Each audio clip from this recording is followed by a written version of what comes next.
Today we're going to be going over how to change staples and empty hole punch. To replace the staples, you rotate this out. It will stay out just like that. You will rotate this. You will see the staple unit here. You will lift up slightly and pull it towards you.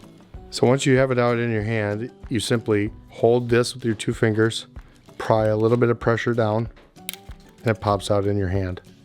When you replace it, you shoehorn it. So you basically put this unit in first, clicks into place, and it clicks in like so.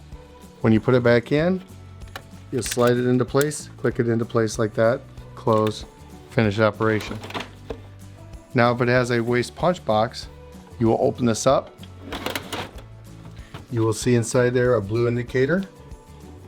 Reach your hand in there, pull it to the left, and it will come out in your hand. Dump it out. Use this to start it. You put it in on an angle, goes until it can't hit anymore and locks into place.